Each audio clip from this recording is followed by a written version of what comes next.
Greetings, Moonlight citizens. It's your man on the moon, the Moonlight King, here with the 58th episode of Moonlight Kingdom podcast, starting in three, two, one. Well, honestly, I do have. It's not in real. I don't. I do wonder sometimes, with the whole bathroom thing. Like, suppose a place did have a unisex bathroom. How do you, like, how do you determine who does and doesn't go in there? I mean, clearly, if you were to have an intersex, if you had a male bathroom and a female bathroom, and then you had a third bathroom that had, that half and half logo on it, it was for those who were trans and those who were intersex. It's like, how does one, how would one even begin to police who does and So doesn't you go in? don't. So that's one of my core concepts for individuals that say create a third bathroom. I'm fine with that. If that's the route people want to go down, that's fine. With the caveat that you don't just get to relegate people to that third bathroom. That third bathroom would be specifically for, okay, the line's long at the women's or the line's long at the men's. I'm just going to go hop over here and use the gender neutral or however you want to label the third bathroom. Uh, the unisex bathroom, the gender neutral bathroom, whatever you want to label it. It's just a third thing. It's no different than having something like a family restroom. Here's another bathroom you can use. So trans women and women, or trans women, cis women, would use the third bathroom or the women's bathroom. Cis and trans men would use the men's or the third bathroom. But it's when individuals say that we're going to create a third bathroom and trans people can only use that third bathroom, you're now putting a target on trans people of, oh, we know anybody that goes in there, we can assume they're trans. Well, I completely hate trans people, so I'm just going to wait here for them. That's a problem. That is segregation, and that is putting a target on people's backs. Yeah, it would create that issue of, that anybody who enters that bathroom has a target on their back now because they went in there. But at the same thing is, okay, you said that it essentially opens the door. Well, anybody can go in here. Then it kind of defeats the purpose of having that bathroom because if just a random cis dude can just walk on in, then it's like, well, who's this bathroom for then? If it's like for everybody. Also, what's the It's a word? bathroom, Yeah. so it's what bathrooms should be. In my honest opinion, it's what bathrooms should be. I don't think our current bathroom system, our public restrooms, are one, safe, or two, in modern era. They're very archaic. This concept of separation of men and women's bathrooms comes from men wanting to keep women out of men's spaces. This is why it was designed. It was never about safety. That is a concept that has come around it, that it's supposedly a safe place for women. But last time I checked, there's not a retinal scanner, there's not a DNA checker. There's a sign on the door that says, oh, you shouldn't go in here. Well, it doesn't matter. If somebody wants to commit a crime, a problem, or be a awful individual, that sign on the door is not going to do a damn thing. So what we should be looking at is updating to a modern structure. First off, stop having gaps at 2-foot gaps at the floor and the ceiling. Stop having a gap where you can watch someone wash their hands, which absolutely means they could watch you pee. We should be looking at, in my opinion, single-use unisex bathrooms or gender-neutral or however you want to use it, where it's basically your at-home bathroom but without the tub, so it's a half bath. You have a sink, you have a toilet, you have a mirror, you do your thing, you lock the door, you do your thing, you wash your hands, you unlock the door, you get the hell out, the next person goes in. And you line like 8 to 10 of those up next to each other. Now, you could go along the lines where you use large gender-neutral bathrooms, which have a plethora of stalls in them, and individuals just go in and do their business, where it has a high volume of traffic, so it would be hard for those heinous individuals to catch someone alone and commit a heinous act. These are the things that we should be looking at. These are the things that have been implemented in other areas and are shown to be just as safe, if not safer. So why are we still holding on to an archaic structure that was originally put together to separate women from men's areas in the first place? That is the core concept behind separated bathrooms. I was going to say yes, women go into the men's bathroom all the time when women's lines are too long. Look at any baseball game. Yeah, it does happen, particularly around sporting events. That was something I noticed in high school. But then again, I mean, I went to an all boys school, so one would wonder, why do you even have a ladies' room here? But that's its own thing. Honestly, no one really went in there. To such effect, I would actually. This may sound creepy out of context, but I generally just early in the morning went in there when I just needed a space because I couldn't deal. You knew nobody was coming in. It was the ladies' room. Why would anybody come in here? But anyway, that's its own other thing. But yeah, a unisex having a unisex bathroom would create its own set of problems, not just for the people who go in, but for the people outside. It's just like, even for that reason of, man, the ladies' room is full right now. Where do I go? Oh, I can just stop in here, but oh no, I can't stop in here because if I stop in here, people are going to see me coming out and they're going to think. So it's like, plus that thing of like, Yeah, yeah, because of the demonization of trans people, it would cause not only trans people not to want to use that bathroom, but it would cause cis people not want to use that bathroom because they don't want to be associated in any capacity and, quote, mistakenly identified as trans. Unfortunately, what we see happening is all this fear-mongering and anti-trans legislation is leading to cisgender individuals not passing, not being women. And these are individuals that were born male or born female, that they don't meet the societal standards of what it is to look like a man or look like a woman, and they're being harassed in the bathroom. This entire fear-mongering, hate bullshit of trans people is making everybody's life harder. yeah, it's nothing new. It's just, I mean, that's the sad part. It's like, I'm sorry, is there something in the background going on? My background? Probably my cat. Oh, all right. If you heard a voice, that was my husband. Oh, of course. It would be weird if I heard a voice and it turned out to be the cat. If you heard a voice and it was the cat, I am going on Ripley's Believe It or Not or some other show where I can make a fortune. I'm surprised they still did that. I mean, I figured the world ran out of oddities at some point. Let me see if I can. This image is going to be small, but so this bathroom, I'm going to save it to my desktop really quick. So this bathroom was put in SEA's all gender restroom in the Port of Seattle. I'm gonna pop this up on screen. This isn't ideally what I want for a restroom, but this is a better concept than we currently have when you talk about public restrooms.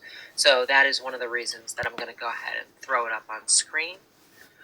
Image add. I love doing this on my computer. I really, really do. It makes everything so much easier. Alright, so I will cover everything with this. So when you look at this, the first things are everything that I just talked about. So you have I'm assuming the one on the left is a Wheelchair handicap stall, restroom. yeah. Right, wheelchair accessible. And then all those other ones lined up. Notice how there's no gapping in them? There's no gap at the floor and ceiling. There's no gap in between the door to the sink. And they're locking doors. So you walk in and you pick a stall and you go in and you lock the damn door. What is wrong with this? Why do people not want to update to safer restrooms overall? In in the beginning, well, not in the beginning, but like as far as I've known, that little gap at the bottom was initially put there so that, say you ran out of toilet paper, your person near you could just pull out one of theirs and slide it over to you. But, So I believe the original concept of why those gaps were there is bathrooms did not have proper ventilations. We were not at that point where we could ventilate them, so the fumes that backtrace themselves out of the toilets could cause people to pass out. That was the original concept, was if somebody passed out in the restroom, it was so that you could get them out of there. It was also to improve ventilation. I'm pretty sure that was the original. Now, people have used them for a multitude of different reasons, including passing toilet paper underneath. So I want to post this secondary one because this is a really good,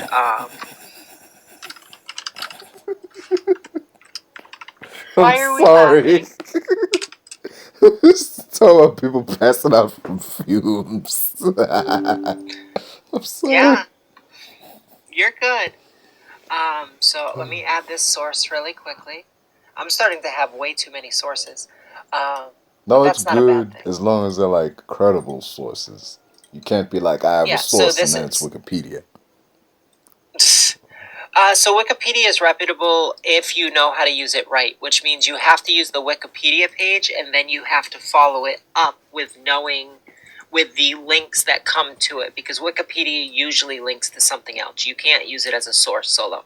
So this is the same restroom. So what you do is you have a bunch of stalls that are completely locked away. You go behind a locking door, and then you have a common wash your hands area, and you get the hell out. It's also very, very open without so people can't hide behind something. Again, this deter.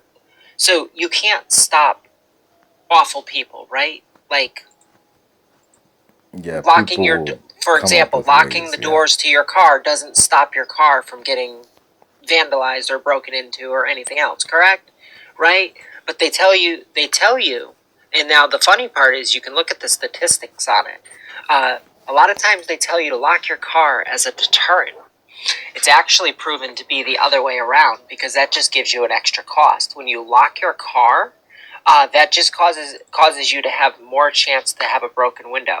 So less chance they'll just open the door, but more chance that you end up with a broken window and you end up with extra costs for damage in case your insurance won't cover it. So there's a two-way thing to everything. But the simple fact that these bathrooms are designed in an updated manner that doesn't let people watch you pee or you watch them wash their hands, that it has more than enough stalls for everyone to use, and you have a locking door, this is what society should be moving for. This is what we should be advocating for, instead of talking about this separation that only exists because men didn't want women in their spaces. I would, if you don't know about this, I would recommend anyone listening to me right now go read on women's suffrage. Go read up why the bathrooms were actually put in place. Yeah, it's important to know one's like history of like those people, the suffragists, and that first wave of feminism. What is it at now? Like third wave? We're either on third or fourth wave, I'm not sure. Hmm.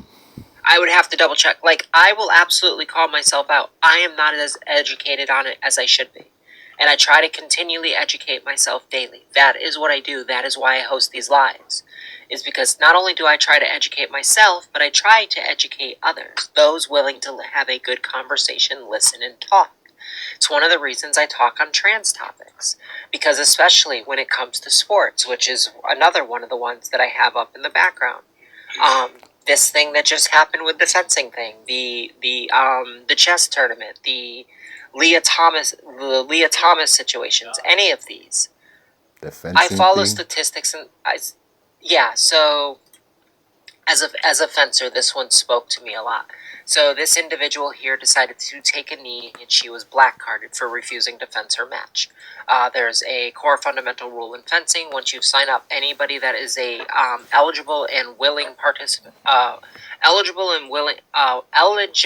and able fencer, that is signed up for the tournament, you cannot just decide you don't want to fence them for no reason. You'll be black carded, which means you're banned from the tournament or possibly the year of tournaments, depending on how egregious it is. This individual decided to take a knee and say, I won't fence this person because I think they're trans. I haven't found data that's proven that the other fencer was trans or not. There's been no real comments on it. It was just assumed that they were trans. So whether they were trans or not, they decided to take a knee because whatever reason in their head. Whether it's transphobic, whether they think there's some kind of advantage, whether they don't follow the science, whatever it may be. But they're upset they got black carded. That is a known thing among fencers, that if you just refuse to do your match, you're going to get black carded. That would be like me going back into fencing and being like, well, that person's 6'5", and that's a super advantage over me because I'm 5'6", so I refuse to fence them. I'd get black carded on the spot. The equivalent, the closest equivalent I can think of would be like when you play an online game and somebody just leaves in the middle of the game and you see a warning like this person disconnected mid game and they're gonna be penalized for it. Like, right. Yeah, that's the closest thing I can equate that's it it. to. Yeah. You can make that decision. You can absolutely be that person that says, I don't want to fence this, or I don't want to play against this person in whatever online game or whatever. But you have to be willing to accept the consequences. Now, if she'd have just said, I don't want to fence this person because for whatever reason she can't see this person as the woman that she is, because again, don't have confirmation that she's trans, I'm just going to take the assumption that she was right. It was a trans individual. So for whatever reason, she has the turf talking points, the transphobic, the however you want to word it, the talking points that this individual is a man, and out of whatever is in my head, I refuse because this is a women's tournament. Whatever it may be. Okay, she refused to fence them for transphobic reasoning. I would have left it alone. I probably wouldn't have said boo about it. You know what? You can, for any reason, deny fencing somebody. The repercussion of that, after everybody's already signed up, as long as it's within the rules, their lame wasn't faulty or their foil wasn't weighed in properly, because there's a whole bunch of things that go on before you can even fence each other. But as long as both of you met the pre-qualifications of fencing in that tournament, if you now to say that I'm not going to fence them because X, you get black carded. That is standard practice in fencing. For you to make a deal about it after that, which is what I'm seeing, is she's now gone on Fox News and she's making a big to-do of, I was standing up for women, I shouldn't have gotten black carded. No, you absolutely should have got black carded, because it doesn't matter the reasoning. The individual that was fencing you met the qualifications of the fencing association, which means you are apt to fence them. If you refuse to fence them, you get a black card. This is written in black and white. Like, there's no ifs, ands, or buts about it. Whatever the reasoning may have been. I don't care if it was because they were 6 foot tall. I don't care if it was because they were left-handed. I don't care if it was because they were intersex. I don't care if it was because they were transgender. I don't care if you didn't like the look on their face. If you refuse to fence them at that point, you get black carded. Take your black card and get the hell off the strip. That's what it should have been. If it was for transphobic reasoning, fine, you're a transphobe, whatever. I don't care. I care that you are now making a big deal about it, like the association did something that they don't typically do.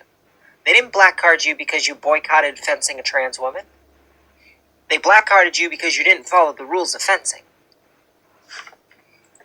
Yeah, it's definitely. Also, to all my 4 new people in here, hello and welcome.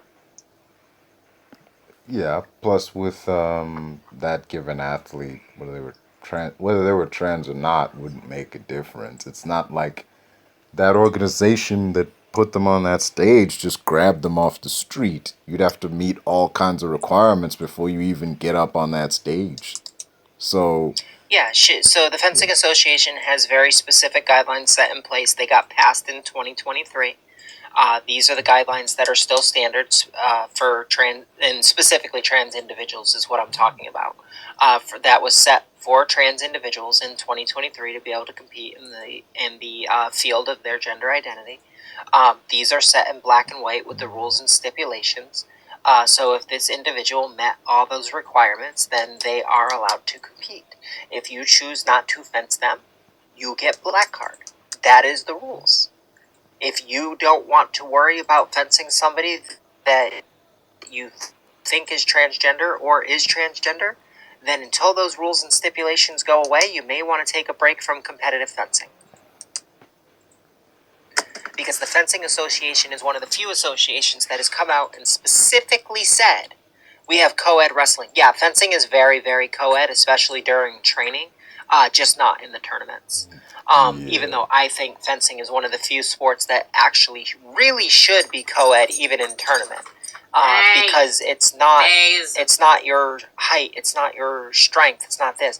Each of these can give an edge some in one place or another slightly, You but might it's have honestly greater about your reach. precision and it's a yeah. But like I said, there are 6'6" people that fence 5'2" people. This is common in fencing. So it's none of that. What it is you are fencing is best explained as athletic chess. So not only do you have to have a level of athleticism to fence, but your mind needs to be thinking a million miles a second and 42 moves ahead. If I lunge, they're going to beat. If I do 6 parry riposte into en garde, what are they going to do in response to that? And you're going to continue to go through this in your head while you're in the middle of the match, moving up and down the strip rapidly. And this is what fencing is. So that 6 foot, yeah, okay, you're already going, okay, they have a reach on me. I know I have to get inside. So if I take it to 2 and I come in this way, they're going to try to touch my back. So if I sidestep this way, I will make the blade hit flat against my back. And now I'm specifically talking for foil, but this applies to both saber and epee too. Is you're thinking a million miles a minute while you're while you're moving a million miles a minute. This is what fencing is. And there are advantages and disadvantages within fencing at every capacity. I think having fencing separated by men and women is the dumbest thing in the world. And this is as somebody that competed in fencing not only at the high school level, but at the junior Olympic level and at the national level.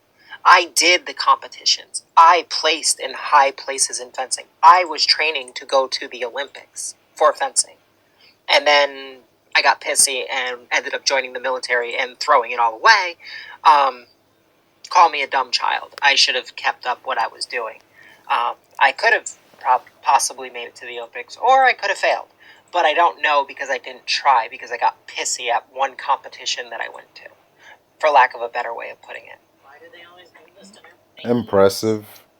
I mean, the fencing part, not the getting pissy, throwing it all away, and joining the Well, I military hope the part. pissy part is not the impressive part of that whole conversation. That would be pretty shit. But no, I call it dumb child and being pissy. I absolutely thought that, I'll do better somewhere else. Leave her alone. There seems to be some backseat hosting. No, there's no backseat hosting. There is one cat trying to beat up the other cat, and my husband is trying to keep them separated. Ah. Don't rats normally get along pretty well if they come into the house same time as it? It's Oh, they've basically been together their whole life. Just the younger of the two has decided to get a wild hair up her ass, and it only happens like twice a day, once at night and once in the morning. Other than that, they're lovey-dovey and sleep next to each other all day. I don't know what it is, but it's almost like clockwork. I can tell you what time it is to within like 30 minutes based on the mood towards each other. well. All right then. But no, it would be the same conversation I would have if, say, I don't know how many people are video gamers in here, but say we had a Dota competition, which is a MOBA that is on the computer where 5 competitors face against 5 competitors. And because one of them was a trans man or one of them was a trans woman, they were like, yeah, we're not going to compete against them. And then made a big to-do of, oh, I got in trouble because I wouldn't compete against the trans. It's a damn video game. If you start telling me video games need to be separated by the gender also, I'm going to lose my mind. Yeah. Like, there's some arguments that you can make. Like, again, I'll always follow the science, but there's certain sports where I'm like, yeah, I can see a small portion of that, but the science shows that after 2 years on HRT, that your part of the argument kind of dissipates. And if the science goes backwards on that, like we actually find enough data to show that transgender athletes actually do have some kind of competitive advantage outside the norm, the acceptable margin of error, then sure, I'll change my mind on that. But you will not change my mind that there are certain things within sports, and yes, video games is considered a sports at this time. That's why it's called esports. You can't change my mind on that. Been one for a Because while I've tried now. to compete in video games in the. Oh yeah. Yeah. The sport. Yeah, It's I been the thought you said sport you've for been a a while. competitive gamer What for a the? while. Yeah, it's No, been a no, no, sport for no, a no. I while, only and started they streaming put this so month. much work in. But it would be like you telling me that sport needs to that gaming sport now needs to be separated by men and women. I would lose my ever loving mind over that. Like, it would make no sense. You know why they would do that? Is Okay. because some woman popped off and beat all the men that are in sports because gaming is for men. And they were like, yeah, we're going to separate it by men and women now. That would be what would happen, because that's what happened in pew marksmanship, is women are statistically better shots and we're outperforming the men, so they decided to separate them. Yeah, kind of reminiscent about what that one presenter said about like with this G4 show about how for the longest time video games had kind of been a men's space. And let's be honest, from the 90s to the 2010s, it was very much centered towards guys. The video game, the kind of games that were being made, the stories that were going on in them, the characters, and even the marketing was very male centric. But then you get games like I would have said probably about 2005, but I can say why you say 2010. Yeah, video games were absolutely marketed towards boys and men, which I think was one, stupid, and two, yeah, is God from like 95 all the way to 2005.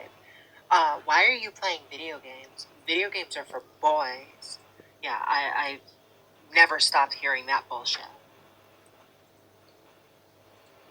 yeah, it. I mean, I And hell, don't. even now, Yeah.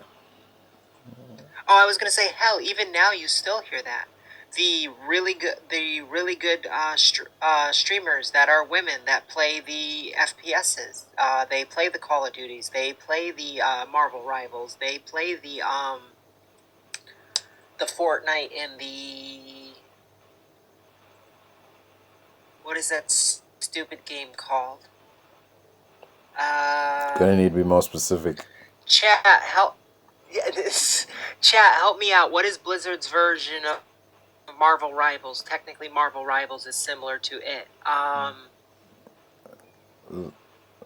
What? It's I know it has Tracer and it has. Damn it, I can't think of. I don't play it, so it's hard. yeah, I've got it Overwatch. too. Thank you, Yeah, buddy. that's it. Yeah, that one character was in Ready Player One. Over. Yeah. Yeah, Overwatch is. You see streamers all the time like, can we get rid of this misogynistic bullshit? I'm fucking outplaying all the guys on my team, and they're being assholes to me just because I have a femme presenting voice, or just because they come to my stream and see that I'm a woman. Is, get over your fucking ego. Yeah, women are good at video games too. Fucking deal with it.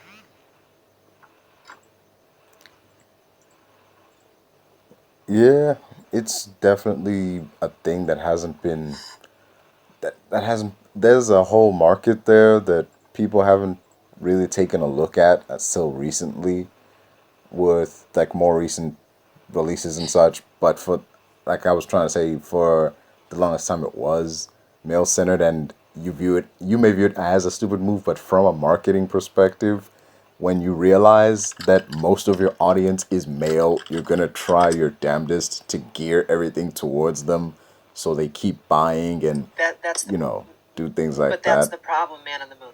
Why was most of the marketing men? Because most of the audience Why was was that? men. There was very much that Oh, stigma, sorry, I that said that gaming wrong. is for boys. Why was most of the audience men? It was because they marketed it to men. If they would market equally, then the audience would have been equal. And they've already proven that by stopping just this arbitrary marketing to men. They've proven it time and time again since 2007, when they really switched up their marketing, that women are just as much into video games as men are.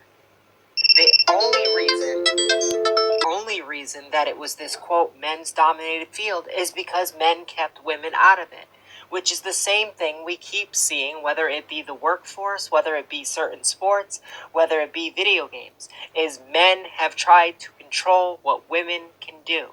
Whether that be mechanics. Oh, men are just better mechanics. Women shouldn't do this job. Yeah, women stayed out of this job because men kept kept women from going into the job. They saturated the field. And now that it's saturated by men, you're right. A lot of women don't want to go in that field because men harass them.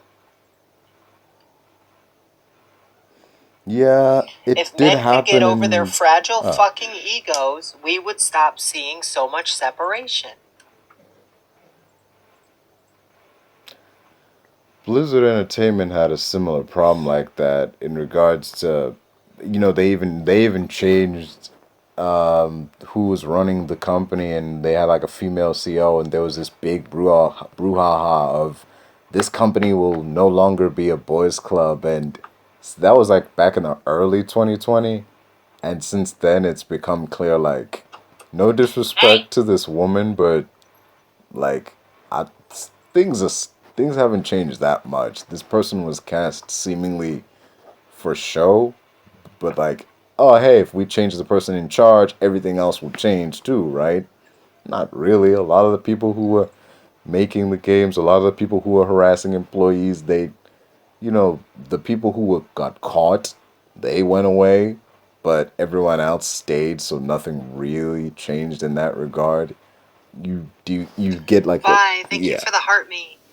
lots of stories of people Yeah, quitting no, because of you harassment you and you such. can't fix these things by changing one person. It does boost the step in the right direction, but you still have your entire team that's developing the game. You have who's creating the storyboard. Now we are seeing companies that have brought in brand new teams with fresh open eyes and a new creative director bring characters that show some LGBTQIA inclusivity into the games. And because there's so much hate towards LGBTQ, because there's a small representation in one game in the last 30 damn years, people are losing their mind and saying, oh, this company's sunk because it's woke. We've seen more BIPOC inclusion into video games more than background characters. We've seen primary characters starting to come out. Oh, this company's woke because they're doing this. No, I'm sorry. Individuals that are finally getting some representation in video games after 30 plus years instead of stereotyped representation is a good thing. Not like most of the cast of the video game still isn't cis hetero YT characters. It's the same thing in movies. Anytime there's a movie with some representation, they lose their fucking mind. So until both consumer gets their head out of their ass and creator gets their head out of the ass, we're just gonna slide. We're gonna lift up and then we're gonna slide right back down into the slope, and it's a problem. It's a problem for all minority communities, and I wish that is something that people would see more.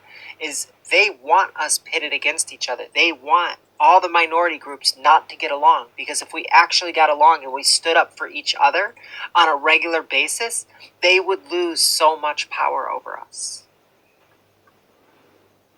Yeah, it does happen where there are when someone tries to make a piece of media, whether it's a video game or a movie or a show or anything that is diverse or has a predominantly minority cast, yeah, there is this uproar of like, hey, how come, like they do, then they start asking questions like, hey, where are all the white people at?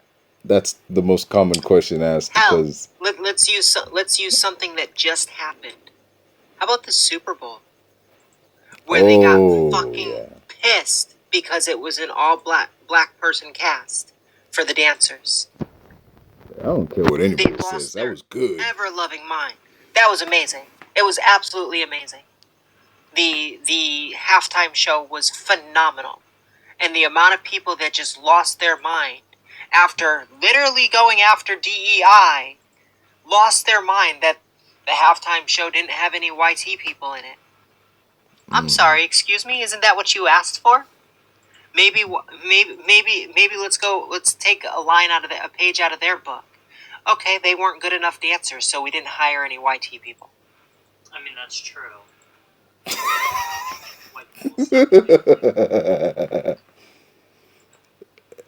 Yeah, I'm just glad I didn't have to say it. God damn. I love the peanut gallery. That is my husband. Yeah, you said it, not me this time, but yeah, it's true. It's true. Yeah, with that halftime show and Sam Jackson showing up as Uncle Sam, people were mad that Uncle Sam was a black guy. Like, you realize Uncle Sam's not real, right? Just just want to put that out into the world. Uncle Sam could be played by anybody. Like him being a black guy has no bearing on anything. It's just the idea of this central figure representing, the United States. And people got mad that he wasn't played by a white guy. And it's what does that tell you? Like, so the central figure No, representing all it's of the like US is a white dude? Get out of here. it's like I'm currently writing a book. The book is an allegory to the way minorities are shunned away and pushed aside. It includes aspects of my life, like it includes characters that would be classified under the furry community. It includes LGBTQIA community. It includes other minority communities and how they kind of relegate themselves to protect themselves, but we all can't come together as as minorities to uplift each other to keep the oppression from coming down. And I'm worried the book will never sell because it literally has a little bit of representation for all minority groups that I can like feasibly fit into the book, and I'm waiting for it to basically be shot down as just a bunch of woke crap being written because I put it in a fantasy world. Maybe it'll take off. Maybe it'll work kind of like a Star Wars, which was an allegory for other things, or like a Lord of the Rings, which was an allegory for other things, or the way our country's going, it'll be burned in a pile. Yeah, it's I worry a bit for the future of like representation in films because you see a lot of these movies and TV shows that have representation, and more often than not, some of those, not all of them, but some of them don't do so well, and it lends the detractors credence to the idea that, oh, go woke, go broke. Well, this is what happens when you do that diversity. What And was it? What was the big one? Buzz Lightyear that had a like one yeah, second kiss scene between two lesbians. Oh, the yeah. amount of people that lost their ever. Oh my God! Yeah, it it didn't bomb per se. It just underperformed, and they said, "Ah, see what happens. You see what happens when you put that stuff in there." And even that Star Wars show, the Acolyte, which unfortunately wasn't well written, but the characters, I actually enjoyed that one. I enjoyed the one with Ahsoka much better, but yeah, Ahsoka's probably my favorite character in all of Star Wars. Um, I do love Star Wars. Not a fan of the movies. Love the books though. Yeah. I remember, I recall earlier this week, John Boyega made this statement of, in regards to like me in media like Star Wars, that fans are, I mean, filmgoers have no problem with the black guy in the story if he's the hero's friend, but when he's stepping up to be the main character, then they're not really that interested all of a sudden. Then there's all these complaints, and it kind of made sense, especially in his case, because in those beginning movies, it seemed like his character was going to be a big deal. But as the stories went on and the complaints got louder, his role in the overall story got smaller and smaller until he was just a side character in someone else's story. Well, I'm not a big Star Trek fan, so I can only talk on a few things. So the way our country's going. So if anybody remembers, I believe it was the first interracial kiss to ever be aired was in Star Trek. And it was seen as this amazing thing, as this progressive thing that was happening. If that aired today as the first time it ever happened, I don't think it would be received the same way. I think people would go, oh, Star Trek went woke, and like dogpile on it. Just like when the movies came out, they were received rather well. I think it was over. God, how old are the Star Trek movies now? The recent ones. I think they're about a decade at this point. I think it was like 2015, and Sulu was confirmed to be gay. So part of the LGBTQIA in Star Trek. If that came out today, that movie would tank because of the way our current political climate is going. Like, why are we backtracking and getting rid of the progression that we've had in our country? Like, it's ridiculous. I feel like we've jumped back 60, 70 years, and it's only getting worse. Yeah. It's a lot of, let's just call it what it is. Give me 1 second, man on the moon. There's a lot of shows that like we watched growing up. I mean, coming up, that if they came out nowadays would be called woke. They'd be called like pandering or all this sort of things. But back then, even back as like 10 years ago, you'd look at it and say, well, this movie isn't woke. This movie's, if the movie Avatar dropped this year instead of back in 2009 or whatever, they'd say it's woke. It's some kind of allegory for indigenous people and all that. And they'd say, oh, you're just trying to pander to minorities and all that. That movie would be called woke. So many films and TV shows from the past would be looked down upon. Let's look at a very simple one. Really well known. It has its own problems. It hasn't aged perfectly. Mrs. Doubtfire. Could you imagine that movie releasing this year? Oh, I got a better example. Have you ever heard of the movie White Chicks? I have. It's actually one of the movies that I've watched far too many times. That's actually I've watched you so many times I put you to go to sleep to, because I know almost every line by heart. Yeah, that movie would not get made today. Let's just say that much. That movie would not get made today in the world we live in. Yeah, so there's Tu Wong Fu. There's Mrs. Doubtfire. There's God, you just said the name of it. Why is my brain stopping? White Chicks, yeah. White Chicks, among many others that have covered queer community or had cross-dressing in it to some degree, or one of a dozen other things. Is if those movies were to come out in the last 3 years, none of them would have done well. And whenever you bring them up, because they're movies that existed in the past, they're like, oh, well, that's different. What's different about it? With a film like Tu Wong Fu, the problem with that, or Priscilla, Queen of the Desert, with like those kind of movies. Oh, what's the other one? Another Robin Williams one. Birdcage. That was the one I was trying to think of. All right, yeah, with Whoopi Goldberg in The Associates. That movie might exist today, like women having to pretend to be a dude to like get ahead. That movie could exist today because even today, like women do have it hard. But like in regards to like going back to a movie like To Wong Fu, that couldn't exist today because like where you gonna find like three prominent male leads to play those roles, like willingly dress up in drag and play those parts. It's like that would be a tough sell, even if you did be like, okay, we are making this movie. It's like who's gonna be like who's our modern day Patrick Swayze, who's our Wesley Snipes? Like that would be a tough sell in this day and age.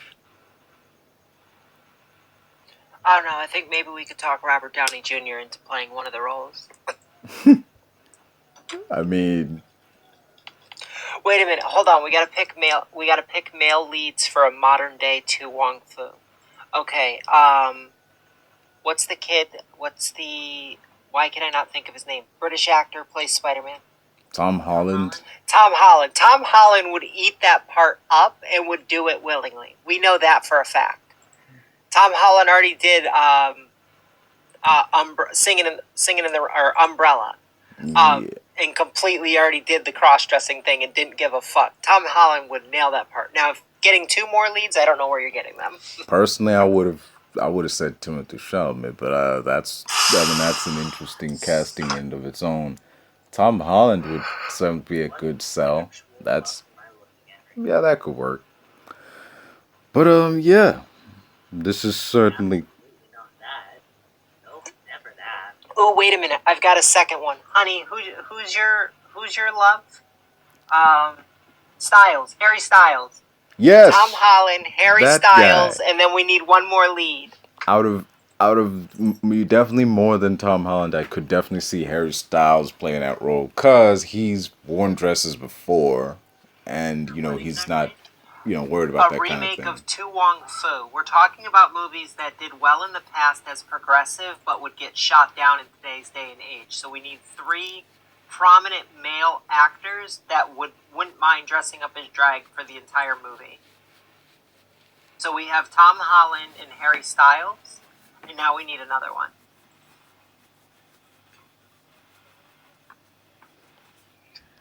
Evan Peters. Why is that name familiar? He was Dahmer in that Netflix show. He was also Quicksilver in the X-Men movies.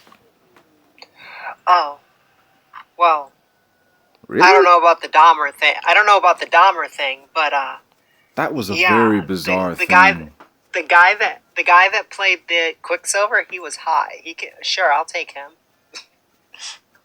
A lot of interesting choices here. Shut up, dear. But yeah, that movie of all movies that movie actually helped me learn that the term drag king was a thing. Because there's a scene at the end where this dude, the Yep. one like deputy, he goes to arrest them and they're gone, but the town is on their side, and like this one guy walks up and says, "Well, if they're drag queens, I guess that makes me the drag king." And I'm like, "Is that a thing?" And I looked it up. Turns out it is a thing. Oh, and I'm just wondering, wait, why is this not a big deal? If RuPaul's Drag Race is a big deal, why is there no equivalent for drag kings of RuPaul's Drag Race? Why is this not a big deal? Is there no market for, like, women who look like men? I guess not. But then again, you find out that most people, strangely enough, most people that watch RuPaul's Drag Race and shows like that aren't actually trans. They're not actually LGBT. It's a lot of straight people who watch those shows. So it's like, Yep. Yeah, that makes sense now. Because they watch those shows and they won't admit it, but they want to hit that. So seeing the inverse with the Drag King show, it's like, oh, I see why you wouldn't want to see that. Time and time again, we see the ones that are the loudest against our community are a part of our community. They're just so closeted and refuse to come out because they don't want to lose some level of privilege that they've gotten for themselves. Yeah. They don't want to. If I come out, I will no longer be seen as the powerful straight guy. I will be the whatever. So, yeah, we see it time and time again. Yeah. even with like even on this like with creators on this app, and you get stories about like how people, the same people who come into your comment section saying nasty things, later that same day will be in your DMs trying to hit you up. Like, One of the reasons I turned my DMs off, so my DMs were consistent of two things. Are you single and can I hit that? Or unalive threats. So it was oh one of two. It was always unalive threats or can I hit that? yeah, that happens a lot. That's The answer is no. Honey, I think you should get this mouse pad. I like this one. Which one? Well, I have it pulled up on my screen. You have to look away from yours. the timing of that background statement was funny. I liked that one. It wasn't my favorite. Was it this one you wanted? No.